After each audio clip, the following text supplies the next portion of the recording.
We're about to do a podcast on the difference between a winning image and a losing image. You don't want to miss this one. Next on the Successful Mind Podcast.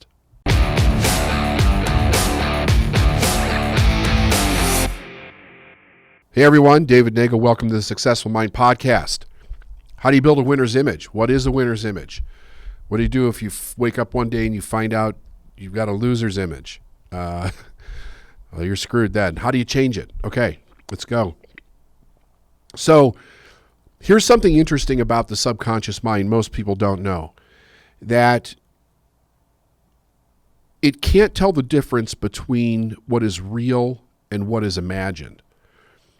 So that means that whatever we're experiencing and the way that we internalize that experience, whether it's real or just imagined, the subconscious mind accepts it however we internalize it. It never really accepts something outside of ourselves, an experience, as the experience is. It accepts it and internalizes it as we give meaning to it, as we perceive it, as we write a story about it in our mind.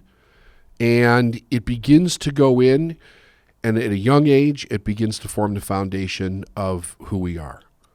Now, when you come to a fundamental difference between people that win and people that lose, or even people that win, so losing's all the way on the other end of the spectrum, even if you just say people that are mediocre, like what is the difference? The old saying, the cliche is that winners are willing to do what losers are not willing to do. And it's true. It's 100% true. But how did they get there?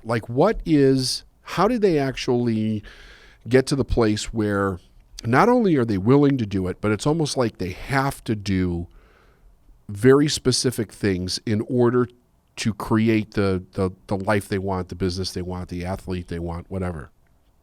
If we go way back when we're kids, there's a process that's happening that I find very fascinating. It is the recording of wins and losses in our life. So a fascinating piece about this is that if you have a win as a child, like maybe you're in sports, maybe you're playing music, maybe it's with your grades, maybe it's playing games with your family in your house, there's a series of wins and losses that begins to take place. Now, the mind really does not conceive of or record or know the difference between how big or small a win or loss is. It just records a win or a loss. So if we are literally experiencing mistakes over and over again, losing over and over again, we're stacking those in our subconscious mind. I'll just give you a story from my childhood, because when I first started to change, one of the things that I recognized that was a huge issue was that I couldn't get myself to do the things that were necessary in order to get better results. I was constantly getting results that I didn't want. And this was nothing new in my life. It went all the way back to when I was a kid. I did not like school. There were only one or two subjects on occasion that I liked, but for the most part, I could not stand school. It was like pulling teeth, like to sit in those classes all day long and to hear about things that for whatever reason I had absolutely no interest in was horrifying to me. Like the days just dragged on forever. And of course, I would not get good grades. I would get behind. Very rarely did I actually get caught up. How I ended up passing any year is actually beyond me. But I did. I mean, I got through it in some way, at least up until 17 when I quit and walked away. But there was this interesting thing that I was doing that I didn't know that I was doing at the time. I mean, I was just a kid, and I don't think anybody else really knew either. Was all of these events in my childhood were stacking up losses, and I was not stacking up very many wins at all. Now, here's something else. it wasn't that I wasn't competitive. I was actually highly competitive. I was fiercely competitive as a child. If you were playing a board game, I had this unique ability to lock in and focus on a game to the detriment of everybody that would be playing with me, because I would figure out a way to win. And it was almost with everything that was like that. I was not that great at sports, but I was good enough to be able to play on teams. But I was just I guess I was just an average athletic kid. Nothing special going on there. So the wins really didn't chalk up. I didn't even feel like I could compete. Let's put it that way. Like if I was playing one-on-one basketball with somebody, I didn't even feel like I could compete. It wasn't even a contest. I mean, that was not my thing. But there were other things that I would do in my life where I had this incredible focus, just absolutely laser-like concentration with certain things. And I would excel at those things, but nobody was ever pointing those things out to me, so I never logged those as wins in my mind. A matter of fact, I remember I went to a seminar probably in the early 90s, and it was a Tony Robbins seminar, and he was talking about how we all had things that we won at, where there was a process that we all went through at some point in our life where we used success tools and we actually succeeded. And we could leverage those by remembering them and really understanding that we did win at one time. And I was thinking to myself, I don't remember winning at anything. And I had to really, really think back to different things that I actually did win. And then it was fascinating because when I remembered the things that I won, I kind of wanted to play them down. Like, yeah, but it was freaking Monopoly, like who gives a shit? It was checkers. Like, I mean, who cares, right? So what was important was the fact that it was a win. It didn't matter what it was, and it didn't matter how big it was. It mattered that there was a win. So here I am, an adult. I am really struggling to try to change things. And I did not understand that underneath the foundation of who I was being as a person was a whole stack of losses in my life that was really controlling my self-image. It was controlling how I actually saw myself. Now, if you'd have said to me, like if you'd have been face to face with me and you said, David, do you think you're a winner or a loser? I definitely would not have said, I think I'm a loser. I did not see myself in that category. But quietly, secretly, in my heart, I knew that I was not winning. I knew that many areas of my life were just pretty much a wreck. But I still wouldn't have said that I was a loser. But these areas of my life were resembling, say, the school years of my childhood, where no progress was being made. The work, the attitude were not on par. I had really no interest. So with this idea that I don't have these wins going on, the reference point from which I'm trying to pull from to make some progress forward is not there. There's nothing there.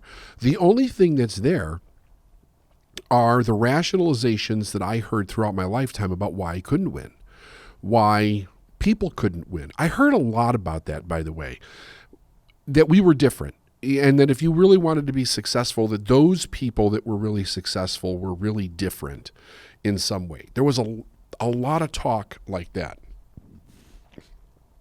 I think my saving grace was that my father did have some positivity when it came to working hard and some success.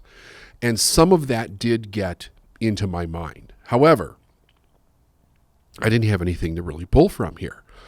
So it's causing me to struggle. That's what it's doing. It's really causing me to struggle.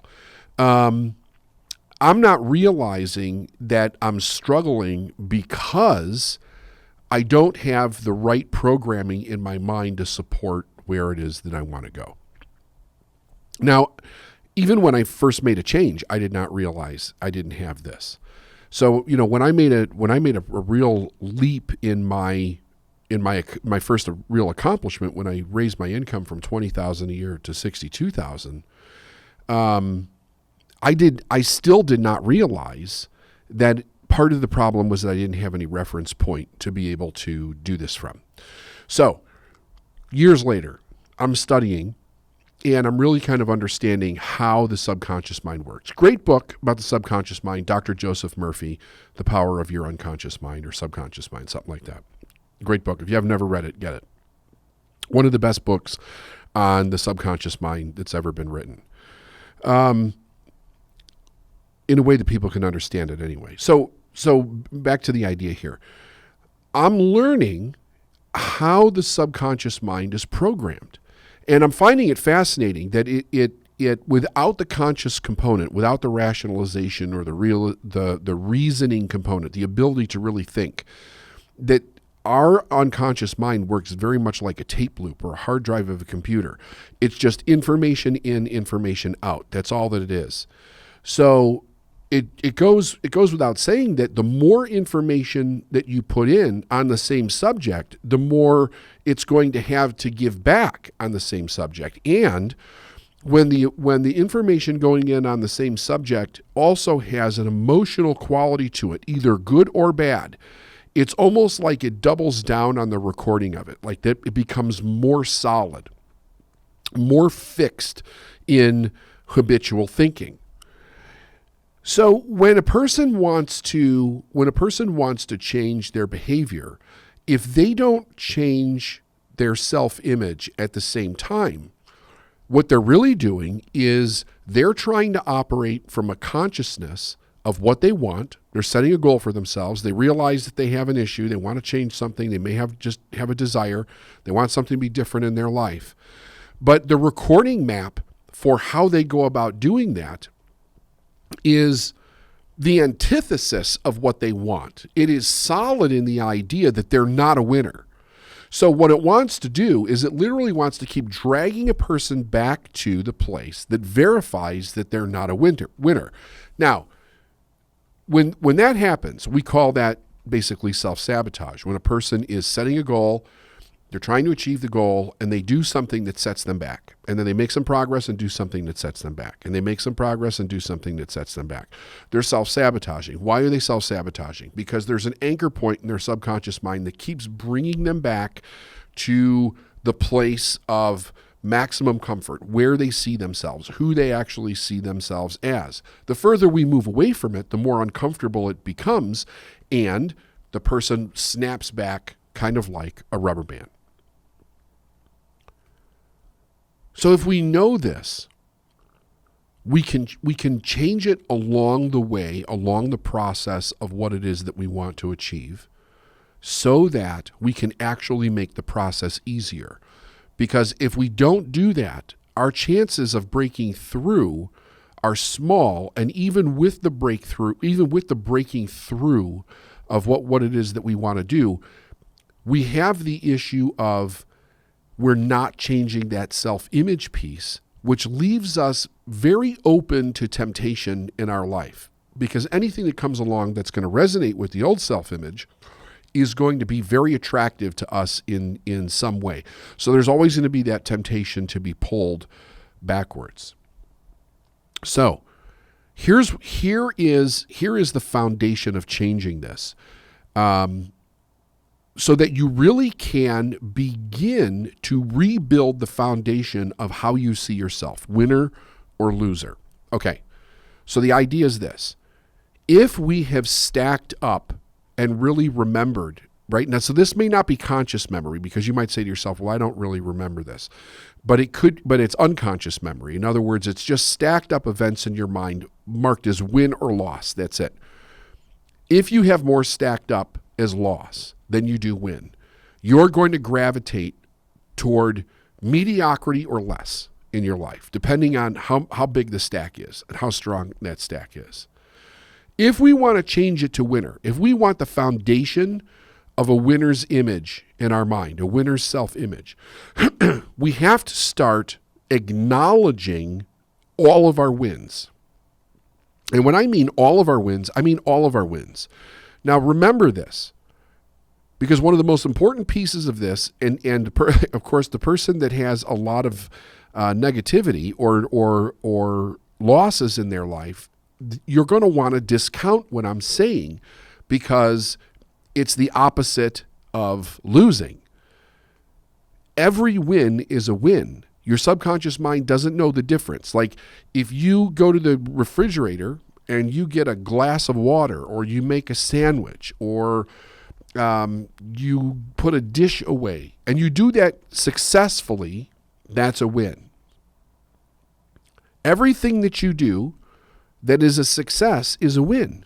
From the smallest, most minute things. If you pick up the salt on the kitchen table and you sprinkle some salt on your eggs and you put the salt shaker back down, that's a win. But if we don't acknowledge it, the mind doesn't really see it as anything. Okay? What's the difference there? Well, the difference is that generally when we're children, there's something very interesting that's happening that it really does not happen for most people with the same intensity as it does when they're grown. Our wins and losses are being kept track of all the time, primarily through school. Now, it's also if you're in sports, if you're in music, if you're in any kind of competitive environment, it could be with siblings, it could be with kids on the street. There's always this competition that's going on. And then when we become adults, that competition lessens to a great degree. And unless you're in a job or an environment that's extremely competitive by nature, and we know that those are the ground rules going in, we don't really see it as a competition anymore. So we're not marking wins and losses. So if we didn't have a ton of wins as a kid, generally we've had a ton of losses, as a child. So let me throw in the wrench here for devil's advocate. What about you say you've got a kid, let's say you've got the star quarterback in high school. This kid rocked it. He's the star. And he turns out to be an alcoholic bum as an adult. What's the argument for that? So here's the deal.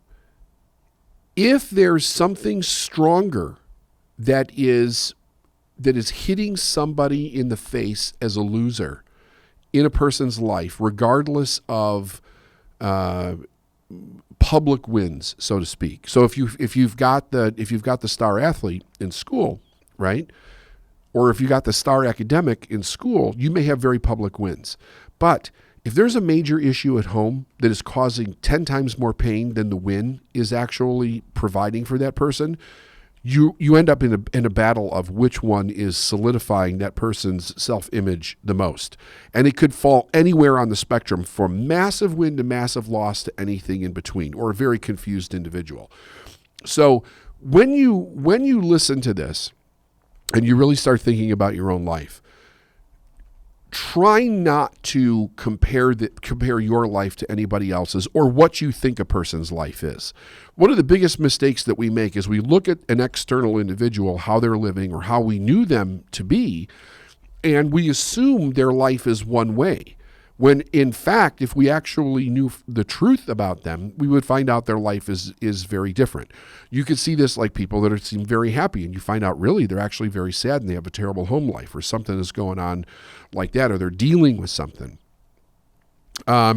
There's been many people that throughout history where we've thought, oh, this person has everything, they seem very happy, and then we find out they're depressed and they commit suicide. I mean, look at Robin Williams, look at Anthony Bourdain, look at Kate Spade, like people that we've seen in recent history who we thought basically had everything.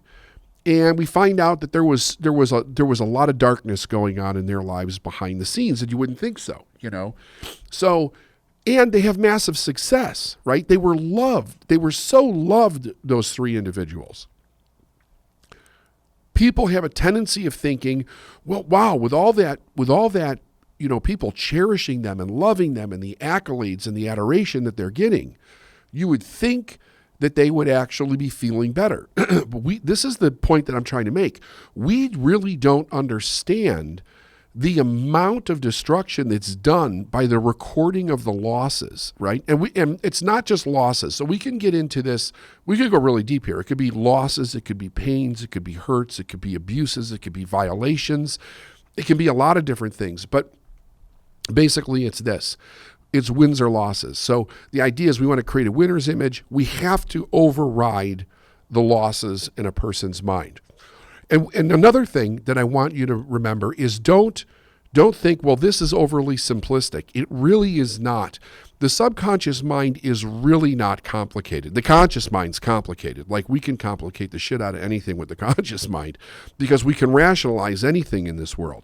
But the unconscious mind is not. We know how it works very, very well, and we also know how to change it. So the idea here is this. And I would start with, say, the next 90 days. What you're going to do is you're going to consciously keep track of your wins every day, right? So now there's a little setup that has to happen if you're going to do this accurately, because it calls for not just the keeping track of it, but the actual celebration. Really get into the emotion. The more emotion you can attach to the win, the better it is.